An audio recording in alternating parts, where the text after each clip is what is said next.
আজি মেজেঙা চাহ বাগিচাত অসম চৰকাৰে এখন মডেল স্কুল হিচাপে আমাৰ টিজিএলবিলাকক দিছে আৰু যিহেতু 3 কৰোৰ টকাৰ আৱৰ্তনত এই কামটো আমাক দিছে, সেয়ে যোৰহাটৰ মনোজ বৰুৱা নামৰ এজন ঠিকাদাৰে এই কামটো সম্পূৰ্ণ কামটো পাইছে আৰু ইয়াতে আমাৰ বালি যিটো দিব লাগে, যেনেকৈ ভোগটোৱা বালি আৰু দৈগুং বালি মিক্স কৰি দিব লাগে, তেনেকুৱা ধৰণৰ আমাৰ দৈগুং বালিৰ কোনো কথা নাই, অকল ভোগটোৱা বালি নিম্নতমৰ কাম কৰিছে। ইটা দিছে একেবাৰে নিম্নতম, যিটো আমি মাৰ মাৰিলে ইটাটো ভাগি যায়। 2 নম্বৰ তলত আমাৰ যিটো জালি বহাব লাগে, PCC ঢালি দিয়ে জালি বহাব লাগে, তেনেকৈ বহা নাই। এনেই একেবাৰে নিম্নতম কাম কৰিছে, যিহেতু আমাৰ ভৱিষ্যতৰ কথা আছে, ইয়াত কণ ল'ৰা ছোৱালী ইয়াত পঢ়িব, যিহেতু আজি বনাই থৈ ভৱিষ্যতে যদি কিবা কাৰণত বিল্ডিংটো খহি যায় বা ভাগি যায়, তাৰ ৰেছপনচিবিলিটি ল'বলৈতো কোনো নাই। আমি ঠিকাদাৰকো কেইবাবাৰ এই কথা প্ৰত্যক্ষ ক'বলৈ কৈছোঁ, কিন্তু তেওঁলোকে আমাৰ কথা আওকাণ কৰিছে। জেইকো কৈছোঁ, জেইও আওকাণ কৰিছে আৰু তেনেকৈ কাম চলাই গৈছিলে।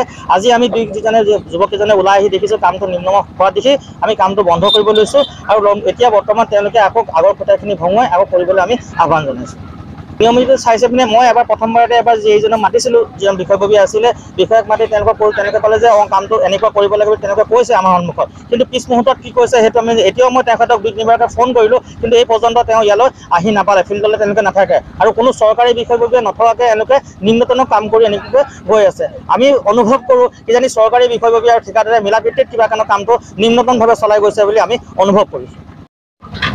যিহেতু মেজেঙা চাহ বাগিচাত অসম চৰকাৰে এখন আদৰ্শ বিদ্যালয় আমাৰ ইয়াত স্থাপিত হৈছে, যিহেতু আমাৰ ইয়াত যিটো PWD কৰ্মকৰ্তাসকল আছে, সিহঁতে কামখিনি ন্যূনতমভাৱে কৰি পোৱা নাই এতিয়ালৈকে। আমি সাধাৰণতে জানিব পাইছোঁ, যিহেতু ইয়াত কামখিনি কিছুমান ঘাটিলতি বহুতো হৈছে, যেনেধৰণে ইটা পৰিব লাগে, সেইধৰণে ইটাও পৰা নাই আৰু বিশেষকৈ বালি যিটো কাম লগাব লাগে, বালি সেইটো কাম লগোৱা নাই। আৰু PWDক আমি অনুৰোধ জনাইছোঁ যাতে কামখিনি ন্যূনতমভাৱে হ'ব লাগে আৰু সেই অৰ্থে আমি আজি মেজেঙা যিহেতু অতিথিসকল বা যিখিনি কৰ্মকৰ্তাসকল আমি আজি ওলাই আহিছোঁ, যিহেতু ইয়াত কাম বহুতো দুৰ্নীতি চলি আছে বুলি আমি গম পাইছোঁ। সেইটো 3 কোটি টকা চৰকাৰে দিছে, সেই অৰ্থে মানে 3 কোটি দিয়াত যিটো আদৰ্শ বিদ্যালয়, যিটো আদৰ্শ বিদ্যালয় বুলিবলৈ এটা বহুত বিশাল বিদ্যালয় হ'ব লাগে, যিহেতু বিশাল বিদ্যালয়টো হোৱাৰ আগতে যিখিনি কাম কৰিব লাগে, তো সেইখিনি কাম হোৱা নাই বৰ্তমান এতিয়ালৈকে।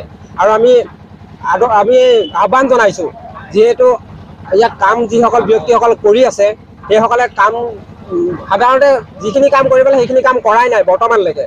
আৰু কামটো যদি এনেকৈ হৈ থাকে, ভৱিষ্যতলৈকে কামটো যাতে ভাল নহয়, তো আমি চৰকাৰক আমি আহ্বান জনাইছোঁ, যিহেতু ঠিকাদাৰী ইয়াতে যিহেতু দুৰ্নীতি কৰি আছে, সিহঁতে যদি এনেকুৱা দুৰ্নীতি কৰি থাকে, তো আমি গড়গাঁও বিভাগক আমি প্ৰস্তুতি দিবলৈ আমি সাজু হৈছোঁ, যিহেতু কামটো যেনেকৈ ধৰণে হ'ব লাগে এনেকৈ হোৱা নাই।